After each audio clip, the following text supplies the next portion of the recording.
Selamat malam sahabat Super dimanapun Anda berada. Sebuah kehormatan bagi saya, Hilbram Dunar, untuk bisa kembali menemani Anda. Mudah-mudahan Anda sedang menikmati akhir pekan yang panjang ini begitu menyenangkan bersama orang-orang yang paling Anda cintai. Mungkin dalam suasana yang sedikit berbeda, di luar kota atau dimanapun itu, mudah-mudahan program ini bisa mendekatkan Anda pada banyak kebaikan.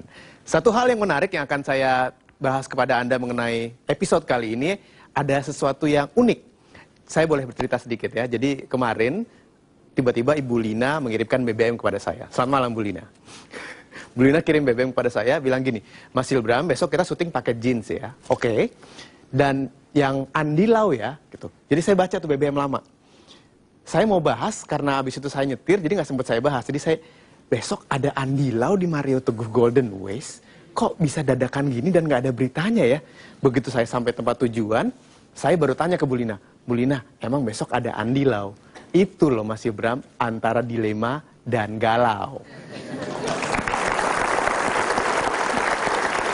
Semua orang saya rasa pernah merasakan hal ini. Anda juga mungkin pernah mengalami dilema atau mungkin Anda sekarang ini masih dalam keadaan galau. Bagaimana menyikapinya? Kita sambut sama-sama Bapak Mario Teguh.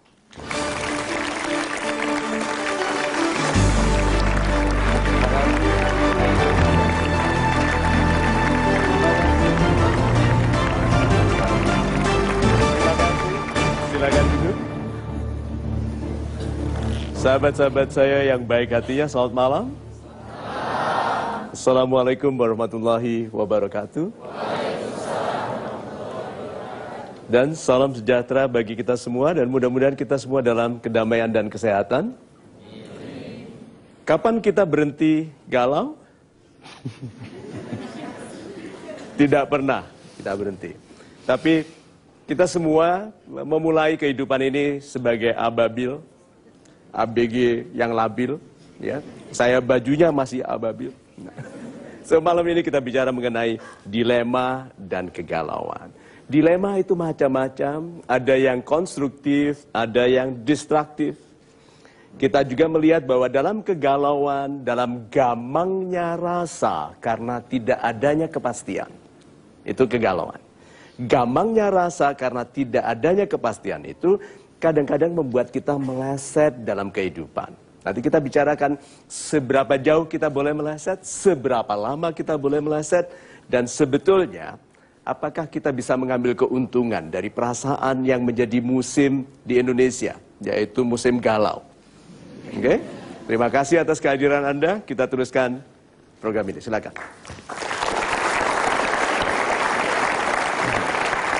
Sekarang saya akan bahas mengenai asal muasal kalau kita dilema atau kalau kita galau. Biasanya karena keinginan, karena harapan, hopes, karena keinginan kita wish, karena mimpi-mimpi yang belum terwujud, dreams. Tiga hal ini bisa mempengaruhi hati, Pak. Yeah. Jadi kacau balau sehingga galau. Bagaimana Pak menyikapinya? Kita lihat dari dilemanya dulu ya, Mas Hilbram. Baru kegalauannya. Dilema itu, kita miliki dilema itu karena kita memiliki pilihan-pilihan yang seimbang. Biasanya dua. Nah, pilihan yang seimbang ini tidak bisa kita ambil salah satunya tanpa mengabaikan yang lain. Padahal dua-duanya penting. Nah, yang menjadikan kita tersiksa sehingga kita merasa gamang karena banyak di antara kita hanya hoping without doing. Hanya berharap tanpa melakukan sesuatu, wishing without acting. Hanya berharap tanpa bertindak dan dreaming without working. Sehingga sebetulnya obat terbaik bagi penyakit hati apapun adalah kesibukan. Orang yang sibuk tidak sempat mengeluh.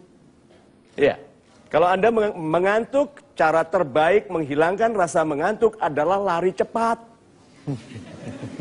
Tidak ada orang sambil lari cepat sempat mengantuk. Jadi kalau begitu, activity of the body. Bagaimanapun aktivitas badan itu penting. Itu sebabnya bangkitlah, bertindaklah. Nah ini bicara Andi Lau, Jet Li, sudah tahu? Jet Li, Pak. Jelek tapi lincah.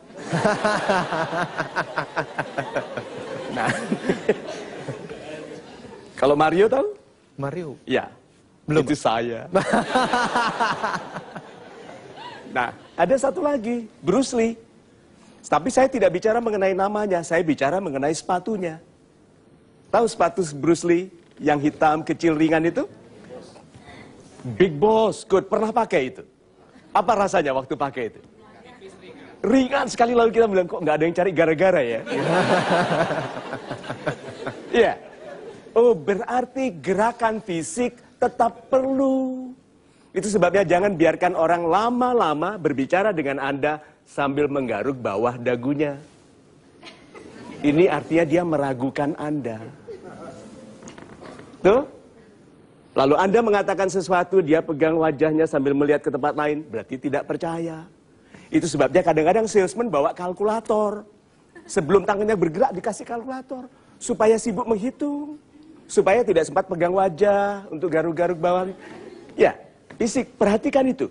Istri sedang marah, langsung kita ajak, berdiri yuk, dansa. Kalau begitu, acting, doing, working, menyelesaikan masalah-masalah hati. Itu. Baiklah, langsung saya akan beri kesempatan kepada sahabat super yang hadir di studio Metro TV untuk memberikan pertanyaan kepada Pak Mario. Angkat tangan Anda yang ingin bertanya. Bapak. Assalamualaikum warahmatullahi wabarakatuh. Waalaikumsalam warahmatullahi wabarakatuh. Salam super Pak Mario. Salam super Bapak. Saya Ahmad Nahid dari Bekasi. Yes Pak. Umumnya Pak Mario, kita kalau dipromosikan dari suatu jabatan kan kita senang. Ya. Tetapi yang saya alami justru sebaliknya. Hampir 2 tahun ini justru saya mengalami andilau yang bising antara dilema, kemudian galau, bingung dan pusing. Lengkap sekali. Lengkap sekali. Berat. Jadi kayaknya, pertanyaan singkat saya begini Pak Mario, adakah barometer atau indikasi kita berani melakukan keluar dari pekerjaan untuk merintis entrepreneur atau wira swasta, sambil mungkin kita di pekerjaan sudah merintis juga begitu. Terima kasih. Assalamualaikum warahmatullahi wabarakatuh. Waalaikumsalam warahmatullahi wabarakatuh. Ayo tebak kalau begitu, kata yang saya tulis ini apa? Dimulai dengan G, A, apa? Gaji. Galau. Jangan terlalu galau, oke? Gaji. Apakah kekayaan Tuhan terbatas? Apakah Anda sudah meminta banyak? Jangan cari masalah. Oke? Minta yang banyak. Oke, sekarang pertanyaan saya. Permintaan Anda, apakah jumlahnya lebih besar daripada gaji Anda? Ya. Sudah tahu kenapa rezeki kita terbatas? Karena mempertahankan gaji. Gaji itu ada batasnya. Rezeki Tuhan tidak. Permintaan Anda besar. Keberanian Anda kecil sehingga membatasi diri sendiri. Pantas galau. Doanya banyak, mintanya banyak, rencananya banyak. Banyak diantara kita sudah belanja sebelum dapat rezeki. Iya toh? Dengan ngakali perusahaan kredit card. So kalau begitu, jangan batasi Tuhan dengan membatasi sumber pendapatan. Itu sebabnya keberanian itu Pak, itu tanda dari iman. Kalau kita beriman, kita berani. Rezeki Tuhan tersebar dimanapun, bukan dari tempat itu saja. Dan melalui cara-cara yang banyak. Tidak usah kita pandai Pak, kita banyak minta maaf sama Tuhan saja, ada rezeki datang dari sudut yang kita tidak tahu. Kenapa? Orang minta maaf, kok rezekinya lebih baik? Karena orang baik tidak salah, rezekinya baik. Nah kita banyak salah dulu. Maka minta maaf, supaya kita kembali ke kualitas yang rezekinya baik.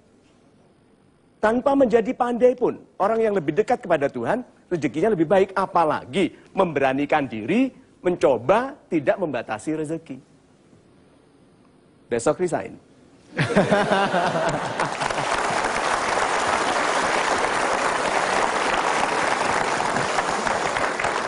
Rasanya banyak sekali pemimpin-pemimpin perusahaan yang agak deg-degan malam hari ini. Takut kalau hari Selasa begitu kembali bekerja, kok banyak surat resign di meja saya.